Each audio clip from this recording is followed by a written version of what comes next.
साथियों, आपके इसी देश में कहीं 300 का आलू, कहीं 3650 का आलू और कहीं 60 रुपए किलो। किसका खेल है और ये किसका नुकसान है? 300 का आलू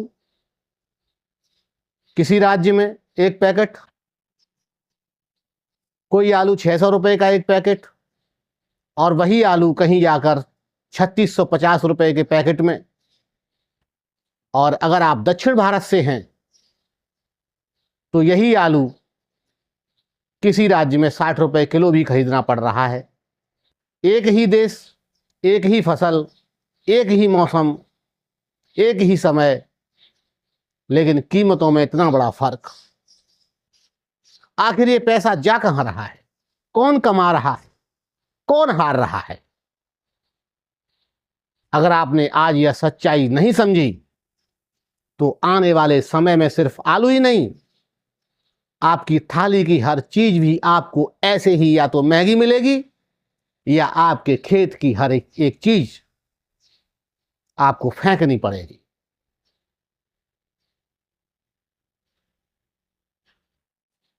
इसलिए इस वीडियो को अंत तक जरूर देखिएगा। और अगर आप किसान हैं, व्यापारी हैं या इस बाजार से जुड़े हैं तो अभी इस वीडियो को लाइक जरूर कीजिए और सबसे बड़ी बात, चैनल को सब्सक्राइब जरूर कीजिए, क्योंकि यहां हम सिर्फ खबर नहीं, जमीन की सच्चाई दिखाते हैं, हकीकत से परिचय कराते हैं। तो चलिए शुरू कर से। मैं हूं शंभुदयाल शर्मा। नमस्कार साथियों, और आप देख रहे हैं एफपीओ समाचार, जो किसान के हित में किसान की बात सबसे पहले करता है। आइए सीधे मुद्दे पर आते हैं। आज भारत में आलू की असली बाजार क्या कह रहा है, इसे समझना बहुत जरूरी है। पश्चिम बंगाल में किसान थोक स्तर पर आलू आज 300, कहीं 400, अधिकतम 600 रुपए प्रति पैकेट तक बिक्री कर रहे, यानी लगभग 6 रुपए से 12 रुपए किलो तक। आलू की क्वालिटी के हिसाब से, वैरायटी के हिसाब से आप समझते हैं, तमाम प्रकार की ऐसी वैरायटी हैं जो महंगी होती हैं। कई जगह ऐसे भाव देखे जा रहे हैं, थोड़ा कम ज्यादा भी हो सकता है, लेकिन यही मुख्य रेंज है, लगभग 300 रुपए से और 600 रुपए पैकेट तक, जिसमें आज व्यापार हो रहा है। अगर उत्तर प्रदेश की बात करें तो उत्तर प्रदेश में तो और ही बुरी स्थिति हो गई है। कोल्ड स्टोरेज आलू से भर गए, मंडियां ओवरलोड हैं और किसान अभी भी खेतों में आलू के लिए इंतजार कर रहा है कि शायद कुछ भाव बढ़े, कुछ मेहनत का मेहनताना मिले तो इस आलू को किसी मंडी में ले जाएं। न कोल्ड स्टोरेज में गुंजाइश है और न मंडी में गुंजाइश है। अब खेतों में आलू डंप होके रखा हुआ है।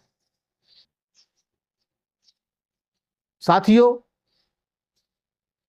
दक्षिण भारत में खासकर केरल, तमिलनाडु, तेलंगाना में यही आलू लगभग 40 रुपए से 60 रुपए किलो तक बिक रहा है रिटेल में।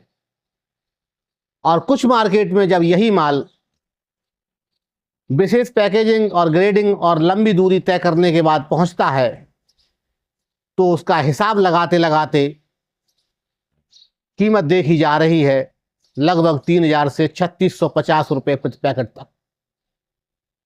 अब आप खुद सोचिए, 300 का आलू 3000 का कैसे बन जाता है?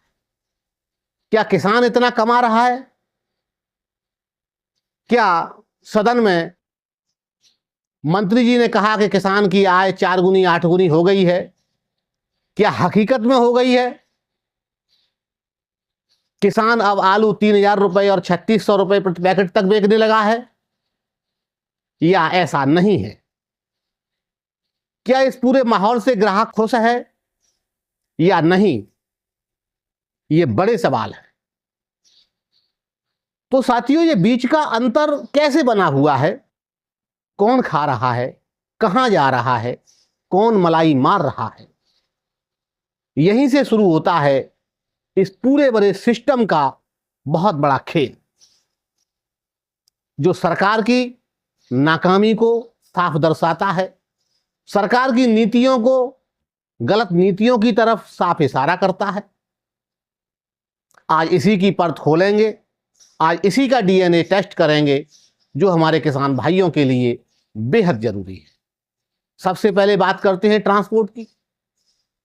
उत्तर भारत हो या पश्चिम बंगाल हो, दक्षिण भारत तक आलू भेजने में एक ट्रक का खर्च लगभग 60,000 से 80,000 रुपए तक का बैठता है। तमाम सारी चीजें महंगी हैं, लेबर महंगी है, टोल लगातार महंगे होते चले जा रहे हैं, रास्ते के तमाम सारे खर्चे लगातार महंगे होते चले जा रहे हैं, डीजल पर असमंजस बना हुआ है, पता नहीं आगे क्या होगा। हर कोई अपना काबू पक्का करके चल रहा है, कोई भी ढील दे के नहीं चलना चाहता, कोई भी ये सोच के नहीं चलना चाहता कि कोई बात नहीं, आगे आने वाले समय से कमा लेंगे। हर कोई अभी से अपनी व्यवस्थाएं चौकस चुस्त दुरुस्त करके चलना चाहता है, क्योंकि भविष्य का कोई पता नहीं, हर चीज असमंजस में है। अब ये सारे खर्चों को जोड़ने के बाद लगभग 4 से 6 रुपए 8 रुपए किलो तक बैठ जाते हैं, जो रोड के खर्चे हैं।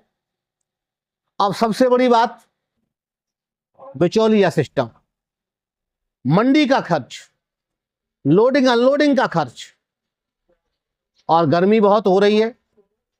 ऐसी स्थिति में व्यापारी या अन्य जो भी इस काम को करने वाला है, वो अपना रिस्क ले रहा है। आलू के डैमेज होने की संभावनाएं भी गर्मी की वजह से बहुत है, तो वह 2-4 रुपए पर व्यापार नहीं करना चाहता, वो भी अच्छा खासा बेनिफिट लेके चलना चाहता है।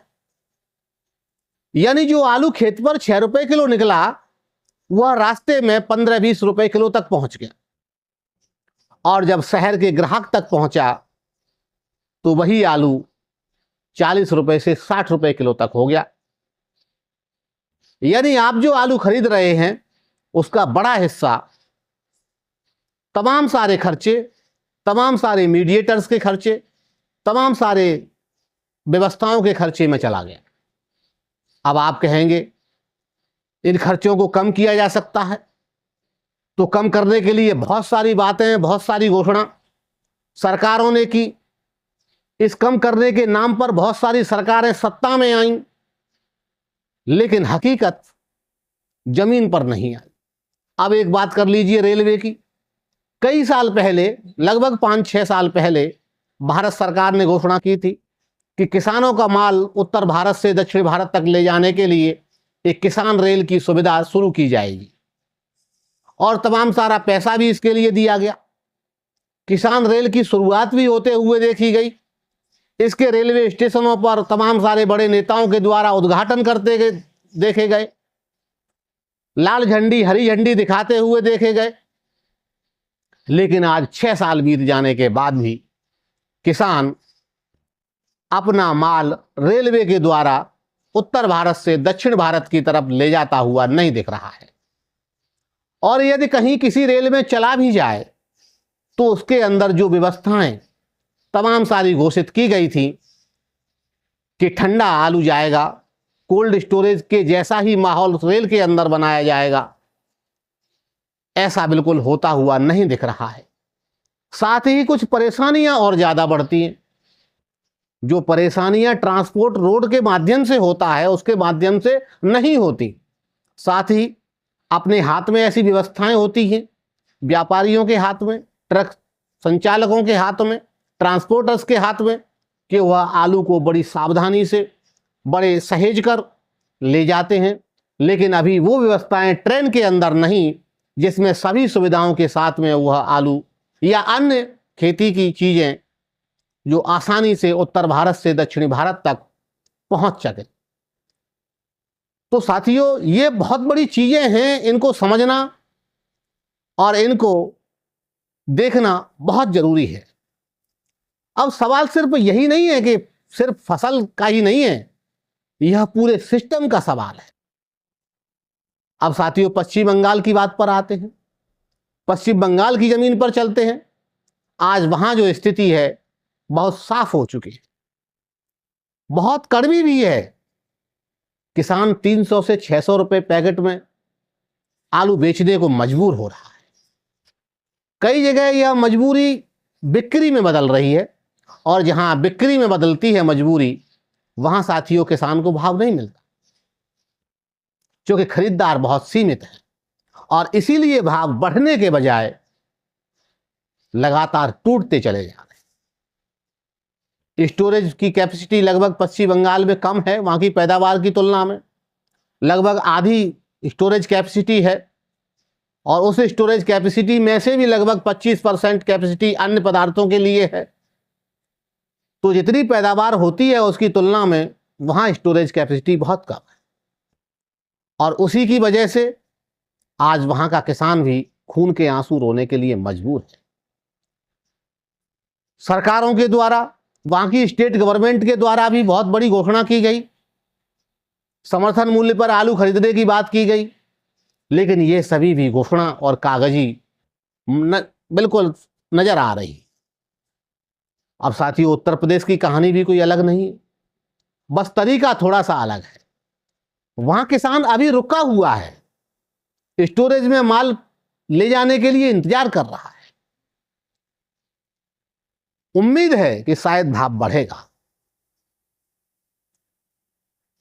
लेकिन जब तक बाहर की मांग मजबूत नहीं होगी, आलू की सप्लाई पूरे देश में एक तरीके से नहीं होगी, या दूसरे पड़ोसी देशों के लिए सप्लाई नहीं होगी, या देश के अंदर प्रोसेसिंग इंडस्ट्री अच्छे से डेवलप नहीं होगी, तब तक आप ये अच्छे से समझ लीजिए, अब आगे हर साल आलू किसान मरता रहेगा। हर साल किसान लुटता रहेगा, टूटता रहेगा और बर्बाद होता रहेगा। इसका समाधान एक ही है, आगे आने वाले सालों में किसान अगर फसल लगाने से पहले उसको ये सोचना पड़ेगा कि यदि देश में कुछ बदलाव हुए हैं, हकीकत में घोषणाओं से अलग, नीतियों से अलग, जमीन पर यदि कुछ बदलाव हुए हैं, तभी आलू की फसल करें, अन्यथा आलू की फसल को आधा तो कम से कम जरूर करें। यदि आप 10 बीघा वाले किसान हैं, 20 बीघा वाले किसान हैं, या 10-20 हेक्टेयर वाले किसान हैं, तो निश्चित तौर पर यह बात समझ लीजिए कि अगले साल से आपको अपने खेतों में तमाम सारी फसलें हैं उनको लगाइए, आलू को आधा जरूर करिए। अब यहां सबसे बड़ी चीज आती है बाजार का मनोविज्ञान। आज व्यापारी भी डर में है, किसान तो डर में था ही। आज व्यापारी कोई बड़ा स्टॉक नहीं ले रहा है, उसे इतना बड़ा डर है कि अब वह खुल के बाजार में भी नहीं बैठ पा रहा है, क्योंकि अनिश्चितता कूट कूट कर भरी जा चुकी है, और कोई भी घाटे का व्यापार नहीं करना चाहता।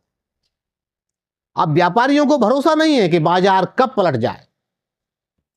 जब व्यापारी डर में होता है तो वह खरीद कम करता है, और जब खरीद कम होती है तो बाजार दबता है। यानी डर खुद एक कारण बन जाता है कीमत गिरने का। और अब सवाल उठता है कि क्या यह पूरी स्थिति में कहीं कोई प्लानिंग की कमी है, या नीति नियंताओं का किसानों के प्रति उदासीन रवैया है। जब उत्पादन बढ़ता है तो क्या उसका अनुमान नहीं होता? जब पता है कि माल ज्यादा होगा तो क्या पहले से बाजार तैयार नहीं किया जा सकता? क्या निर्यात को आसान नहीं बनाया जा सकता? क्या देश के अंदर खुद की प्रोसेसिंग इंडस्ट्री नहीं बनाई जा सकती? क्या ट्रांसपोर्ट को सस्ता नहीं किया जा सकता? क्या कोल्ड स्टोरेज को बेहतर तरीके से मैनेज नहीं किया जा सकता? सवाल किसी एक व्यक्ति के नहीं है, ये पूरे सिस्टम से जुड़े हुए सवाल हैं, और इनका जवाब भी सिस्टम को ही देना पड़ेगा।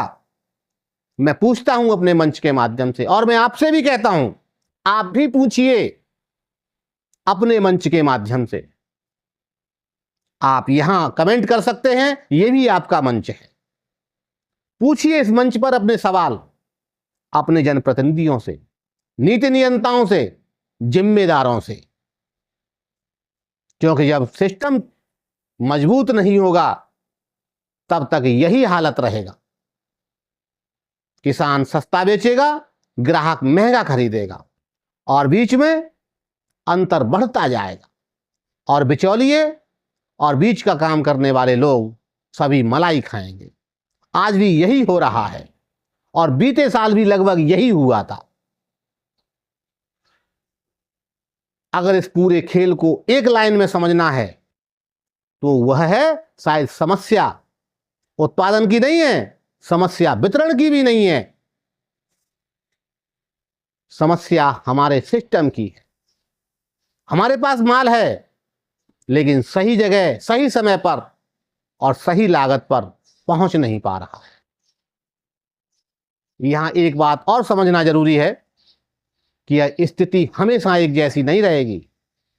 जैसे ही स्टोरेज के माल बड़े स्तर पर निकलना शुरू होगा, जैसे ही तापमान और बढ़ेगा, बाजार में अचानक सप्लाई बढ़ सकती है और भाव और नीचे गिर सकते हैं या थोड़ा बहुत सुधार भी हो सकता है। यानी जो किसान अभी 400 में बेच रहा है वह कल 300 में भी बेचने के लिए मजबूर हो सकता है। यदि भाग्य ने साथ दिया तो हो सकता है 500-600 हो जाए, लेकिन ज्यादा उम्मीदें अगर सिस्टम ने साथ नहीं दिया, अगर गवर्नमेंट ने इस ओर साथ नहीं दिया तो निश्चित तौर पर स्थितियां और अधिक विकराल और बुरी होने वाली हैं। अब मैं आपसे एक सवाल पूछना चाहता हूं, आपके इलाके में आलू का क्या भाव है? आपके इलाके में बिक्री कैसी हो रही है? आपके इलाके में कोल्ड स्टोरेज की स्थिति क्या है? आपके इलाके में आप और आपके नजदीकी पड़ोसी किसान क्या सोच रहे हैं? आपकी मनोवैज्ञानिक स्थिति कैसी है? क्या आपको सही दाम मिल पा रहा है या आप भी इसी समस्या से जूझ रहे हैं? कमेंट में जरूर बताइए, क्योंकि आपकी आवाज ही इस सच्चाई को और मजबूत बना सकती है। और अगर आप चाहते हैं कि यह सच्चाई ज्यादा लोगों तक पहुंचे, अधिक से अधिक लोग इस सच्चाई से जुड़ें और जानें, तो इस वीडियो को अभी शेयर कीजिए, लाइक कीजिए यदि आपको अच्छा लगता है और चैनल को सब्सक्राइब जरूर कीजिए। साथ ही बेल आइकन को भी दबाइए जिससे मेरा हर एक आने वाला वीडियो आपके पास सबसे पहले पहुंचे, उसका नोटिफिकेशन आपके पास सबसे पहले पहुंचे। अब साथियों, अंत में बात करते हैं समाधान की, क्योंकि हर चीज का समाधान जरूरी है और समाधान होगा तभी मुश्किलें आसान होंगी।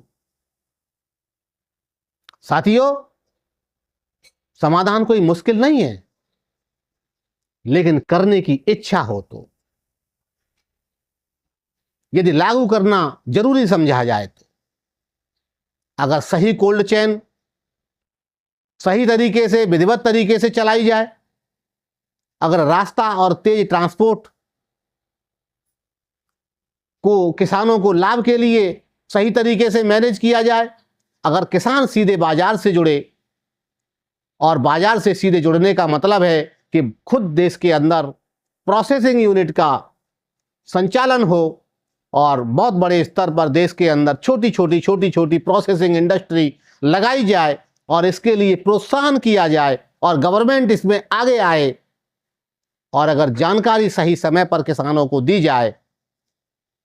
मैंने देखा था पिछले साल, यदि सरकार चाहे तो आज भी सरकार के पास किस खेत में क्या हुआ है, तमाम ऐसे एप्लीकेशन, तमाम ऐसे सैटेलाइट के थ्रू ऐसी जानकारी, तमाम ऐसा तंत्र गवर्नमेंट के पास है कि वह बता सकती है कि देश के अंदर कितने एकड़ में, कितने हेक्टेयर में कितनी फसल और कितना पैदावार हुआ।